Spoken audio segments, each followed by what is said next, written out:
Again, my name is Cameron Abel. I supervise the law clinic at Ole Miss. In the law school, we have student attorneys, and they provide free legal services on behalf of the clinic. Transactional law is a form of business law. It's different insofar as we don't study cases where people have gotten in fights and look backwards. We look at putting relationships together, and we try to look forward and where things could go wrong. Our services may be free, but as we go along, there are typically going to be some expenses for the things we do. Today, I can't give you legal advice. This is for educational purposes only. And so if you hear something, just bring it up with me, and we can go ahead and just have a conversation about it. But I would just suggest that you seek further legal counsel. Do you feel like if I signed up, you don't really do much with Louisiana, or? Really? Okay. I'm just going to enjoy your presentation now. Okay, that's fine. Savi? My friend. Hi, Cameron Abel.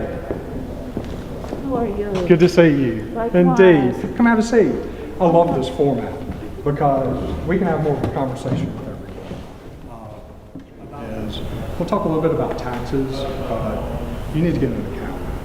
Any part of a business, a relationship needs to be maintained with an accountant about tax consequences of certain things that you're doing.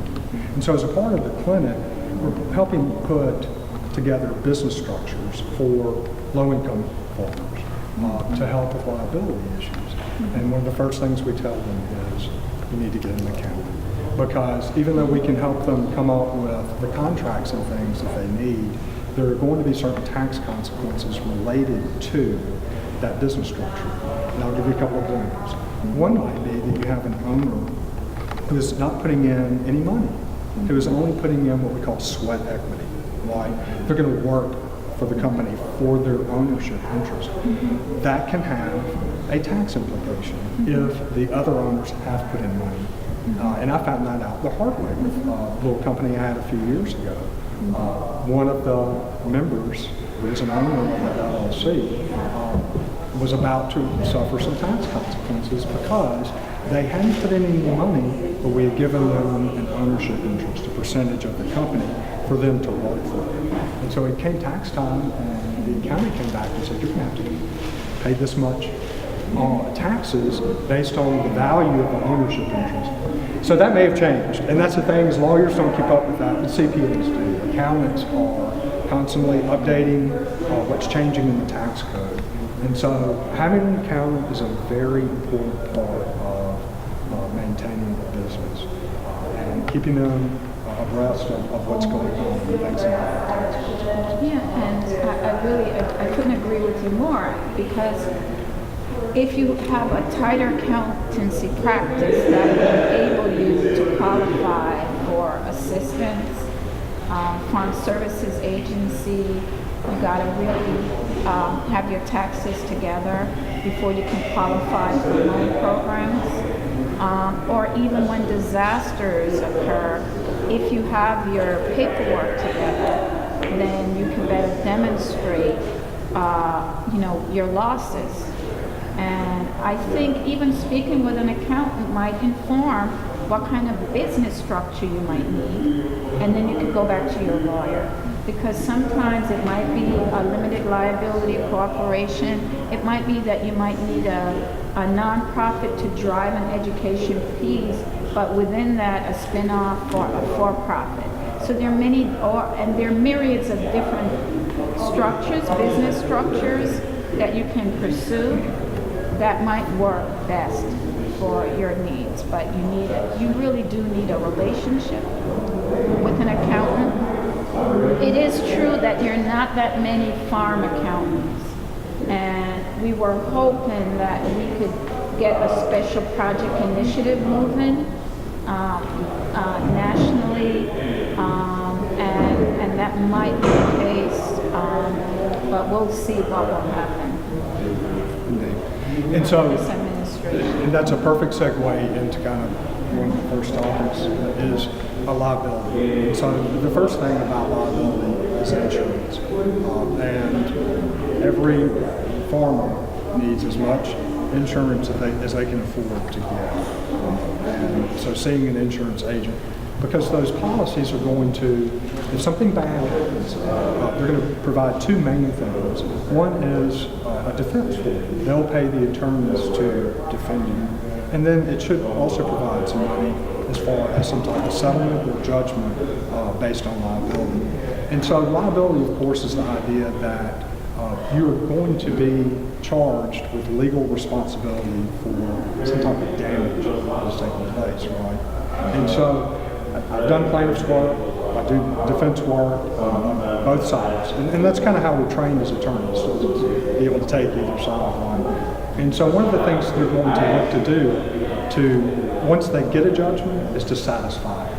And so insurance can help there in paying towards the damages, but if there's not enough insurance, they're going to start looking for assets to satisfy. What would be the floor? What will be the floor? Floor and insurance value coverage. And, okay, so typically most insurance companies are going to offer some type of umbrella policy, which is going to cover a wide range of activities that are related to typical tort actions like personal injury, General liability. general liability. Absolutely. Well, we've got $2 million, but I'm wondering, what's the floor? Is that enough or not? No, I can't give you an opinion on that, but that sounds like good coverage to me. $2 million. Yeah, and it depends what you're grossing and the activities on the farm. That's right. Indeed. And so, And whether you allow people on the farm that are not farmers to Oh, read no, and we pick don't. your own. No, I think that sounds like about. It does, indeed. Sounds like Because I heard you say get as much as you can. that's right. Okay, that could be $100 million. I don't know. So what's the floor? It is true What's the for baseline? certain level of certification, like GAP certification, they We have got bills. certified. Okay, so you're in compliance with that, then you're good. Indeed. And so that's also something that your insurance agent and your accountant can actually discuss, because the accountant can say the assets are valued at this amount, there's typically this amount of income per year, so that can help inform it as well. So that's a conversation that the three of you might have together. But that does sound Because like I'm not letting them good two talk coverage. long. No, and I just want to, I mean, that is so critical because, it's all around risk management, right? And so one informs the other.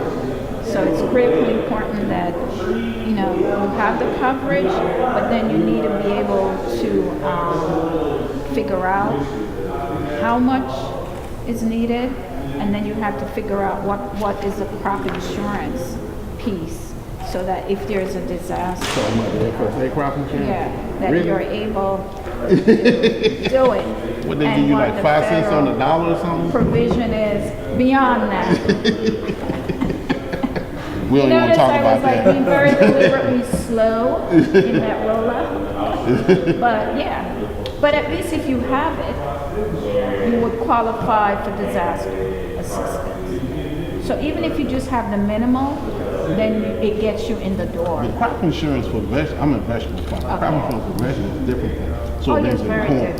So Very it's like they different. give you like pennies on the dollar It's true. with vegetables. So it's Yeah. really a waste of, I don't even buy that anymore.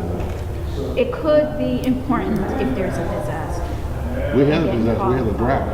Wow. And it was like pennies on the dollar. I'm like, what the heck?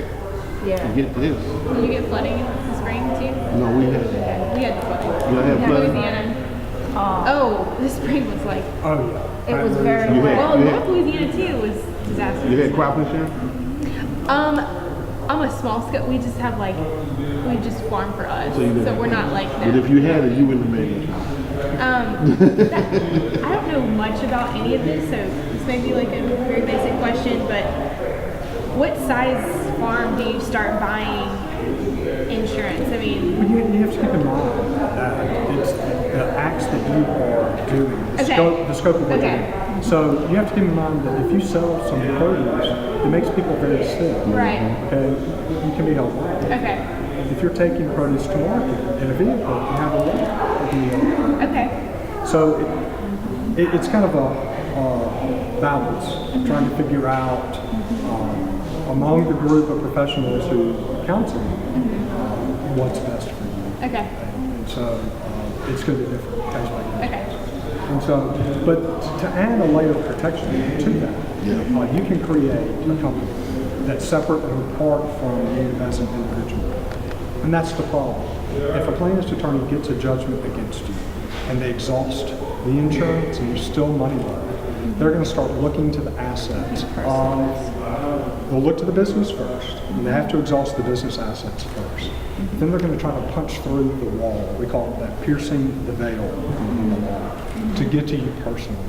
Now in Mississippi, we have some built-in legal protections. You have $75,000 for a homestead exemption. The creditors, even a judgment creditor, cannot get to.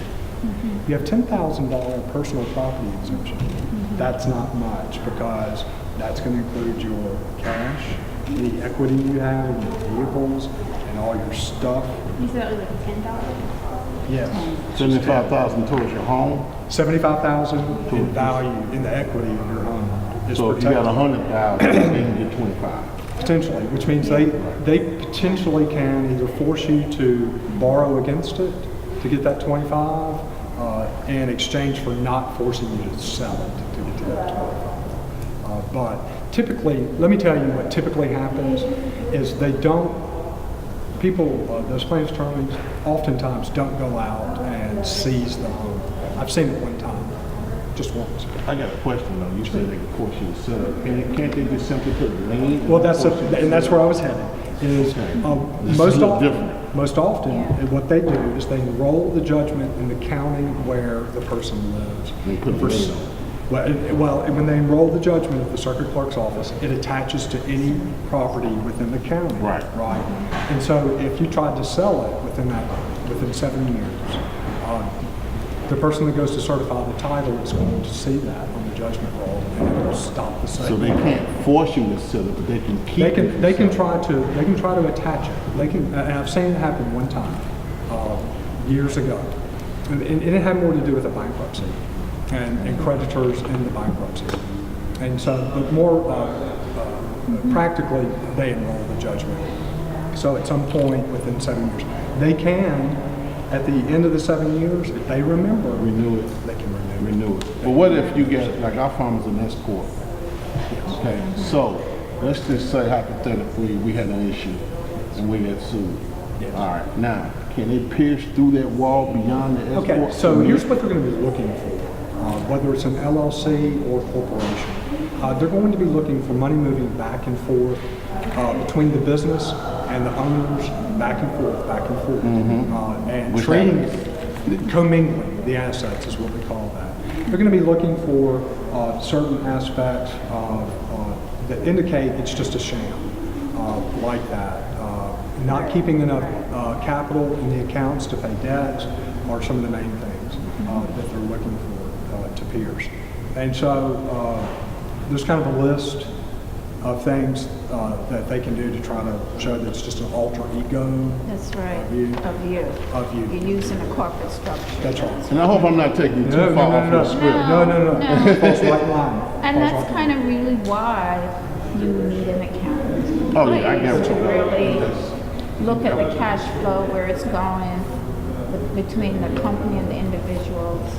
And corporations require some formalities.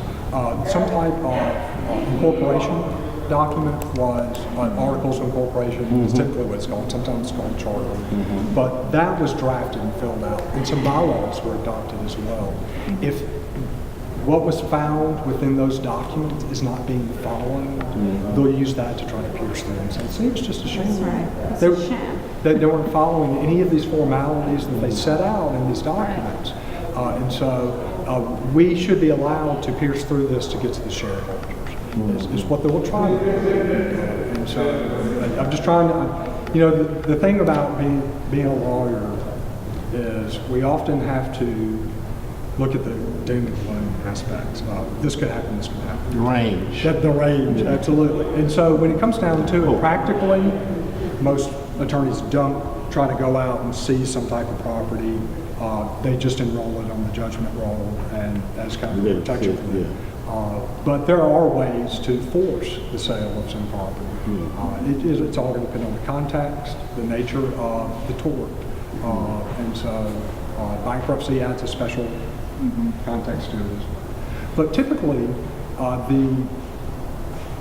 the clients that we have that come to our transactional client, what we end up forming for them is an LLC. It's a great hybrid between the partnership and the corporation, and typically the S corporation, but it kind of takes the best of both of their worlds. It's kind of the ease and flexibility of a partnership and the formalities and a lot of the same protections that the corporation has. And the LLC is a very recent creature. I mean, it's Yes. just within the last 30 years that they appeared in American law. And they're popping up everywhere. They're popping up. Well, because it's a very flexible structure. And in that context, to be able to have some of those protections, the letters LLC need to be anywhere and everywhere. You have to give notice to the world that you expect this layer of protection. And so our clients will often ask, do I have to put those letters on theirs? Yes, you do, because you're telling the world, this is a protective business entity. This is not me, and if anything goes wrong, you're going after this business. And of course, banks have adjusted to that. They typically won't loan now to an LLC unless the owners will personally guarantee at least a portion of the loan if it's undersecured. I think most if not all NFL teams are LLCs. Are they? Yeah. And it makes sense. It's the formalities. You know, you don't have to have a board of directors. You know, who have meetings. You know, every 2 months and minutes and those things. And so you can. Nonprofit. That's right. Indeed. And so that's why it's becoming more popular. Because it reduces the formalities a little bit and it increases the protections of the partnership. But the S corp has a more, I guess, friendly tax base. Okay, so what you're looking to accomplish is simply what they call pass-through taxation. Right. One single taxable event, which you're not going to get in the C corp, right? We typically think of two types of corporation: the C corporation and the S corporation. The S corp is really kind of you know, what the LLC was practically was happening in S corps in a practical situation. Small companies with just a few family members that were running them. They weren't electing boards of, you know, they weren't electing members and doing all those things. It was just a few people making these business decisions. But they found that, you know, with the creation of the LLC and members, that some formalities are still going to be required. And that is, you know, the scope of the operations and is important on what you're actually going to do business-wise. And one of the main things we look at, and I've kind of gotten off script, but we put together an operating agreement to put an LLC together. It's called an operating agreement, and it's a contract. Even if it's a single member LLC, and you can have a single owner of an LLC, they or he or she will need to execute this operating agreement. Banks are requiring them now to have an operating agreement on file. They would want to see it. It used to be they just wanted the EIN, which your accountant could get for you, or you go online and in just a few minutes get the EIN. But now most banks want to have a copy of the operating agreement on file as well. And so it's this contract, kind of among the members, the owners, laying out how they're going to give each other notice, what the restrictions are on spending, what the restrictions are on how they can compete with the business, how much time, effort, if any at all, they have to put into the business, how they're going to pass their ownership interest. Are we going to allow it to be put up as security for a loan? What happens when someone passes? What's going to happen to that ownership? Is it going to be first option to purchase on behalf of the other members, and things like that. So that's kind of set out in the operating agreement. So it does give some formality to to the operation of that LLC. So that protects third parties who are dealing with that LLC. That's what's kind of supposed to protect the world from just fraud and sham, is the fact that they've entered into this agreement to conduct this business in a certain way. And so as long as it's being operated correctly and the members and owners are very careful, in particular in executing documents. They've got to make sure that within the body of a contract There's no provision that makes the members or owners of the LLC personally liable. And they need to make sure that their signature is on behalf of the LLC, not as an individual. And so there are a lot of little things like that. And so educating people about that, how to create it, how to operate it appropriately can really add an extra layer of protection when it comes to liability. I agree. Have you seen, and I know, because I don't really know Jackson, the rise of these worker-owned co-ops, hubs? And do you know what kind of structure they're using? We've come across a few. We have not brought one into existence, but there is one of the 501c subsections can be used for farmers cooperatives in particular. But if it has a charitable purpose, oftentimes it can come in as a 501c3. The issue, of course, becomes if any of the members are personally getting a benefit out of it, of some sharing kind, the profits. sharing the profits, then it's not going to qualify as a charitable purpose, and it will have to become a different form. Yeah. But there is still a farmers cooperative subsection of 501c that allows that to happen, and essentially allow a group of people to kind of get together for buying purposes. And as a nonprofit structure, and then of course the main difference being there are no tax deductions related to contributions, but we haven't brought one into existence. But they are. So that's something you might want to look into in terms of how you structure your marketing co-op and the ownership succession of it to figure out what really is the proper legal structure that you need to have in place. And so, like MSAN is a 501c3, Right. Because it has it's an education. charitable. That's right, and it has this Right. education Right. aspect to it. Right. And so, it's done a lot as far as marketing and being able to help put on conferences like this and throughout the year. Yeah, an interesting instruction, I know, I'm still looking into it, that I've seen a friend of mine in New York looking at, is so you have essentially a marketing cooperative, and you want to also get non-traditional members becoming a part of it that are non-producers but are investors. And so what they did was they set up an LLC for solely that purpose, so that well-heeled people can contribute to the growing of the corporate and business structure and get a benefit from it. And even though that they may operate as a for-profit, we saw an interesting case several years ago, a for-profit, that the charities division in the state considered to be acting as a nonprofit. It was really kind of fascinating to see that pop up, because part of what I teach is nonprofit law.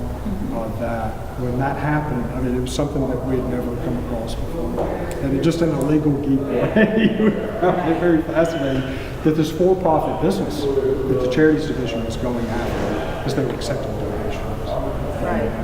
And it's not that necessarily that they were even reporting the income, but it was what kind of, they're acting like a charity. And so I think they require them to register and start turning in paperwork. And especially if you raise funds over the internet, you need to be careful to put in concrete charitable if you're nonprofit. There were a couple other, beyond liability, any questions kind of beyond that? You can convert. I mean, if you ever wanted to, there's a way to my convert. accountant, matter of fact, I'm seeing him tomorrow.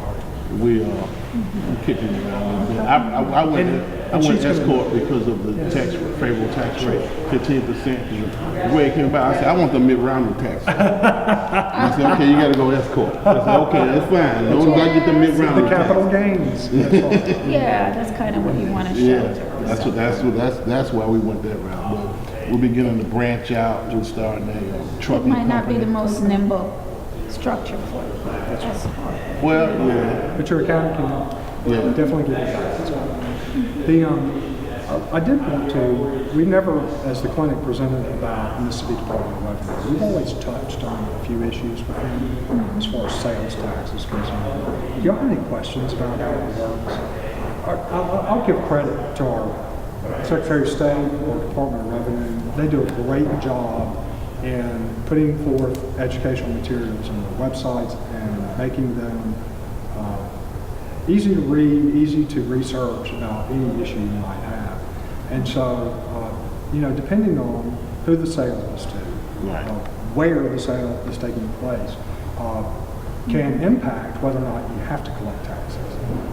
It's typically not going to impact whether or not you have to report it, just whether or not you have to collect it. For example, if you're selling to a wholesaler who's going to turn around, if you're selling as a wholesaler to a retailer who's going to turn around and sell it to the public, you don't have to charge them tax. you do, you do. But you do need to make sure you get their tax identification number. You need to make sure that you document Yeah, the proper transaction. records. Proper records, and keep them up to 4 years in case the Department of Revenue ever wants to audit it. It does need to be reported. There is a section within the what we call TAP, which is the online Department of Revenue reporting system, where you tell how much in your sales the prior month were wholesale to wholesalers. As a wholesaler to a retailer. And so you still have to report. If you are selling out of state, you look at the point of sale, and that is where the product is received. Then Mississippi Department of Revenue is not going to require that you charge them tax. They will require that you report it. They want to know your out-of-state sales. But on the other hand, the state in which you deliver it to require. So it can get a little complex, a little dicey. And so, but I will say that the Mississippi Department of Revenue does a great job in simplifying sales tax requirements and how to approach that. And the reporting system is provided. And so by the 20th of February, you will have reported your January sales. So it's the 20th of each month, the reporting deadline for the prior month sales are due. What if you said, like we do most of our stuff go to schools, so do we have to report that? I would think, and check with your accountant, but one of the main things is that you're going to look at is, again, who you're selling to. And so more than likely, because they are a governmental agency, that, I won't say more than likely, but there's a good chance that they don't have to pay sales tax. Right. Therefore, you don't have to charge them. You'll still probably need to report it to the Department of Revenue. They like to keep up with all those sales, but they wouldn't necessarily expect you to collect sales tax. So, that is part of that analysis, is who are you selling them to? And the school would be a very special instance that might have ramifications because it's a governmental entity, and oftentimes they are exempt from sales tax. Any other questions about that? Hi, I'm Cameron. I'm Kate. Nice to meet you. Savvy. Hi, Savvy. Nice to meet you.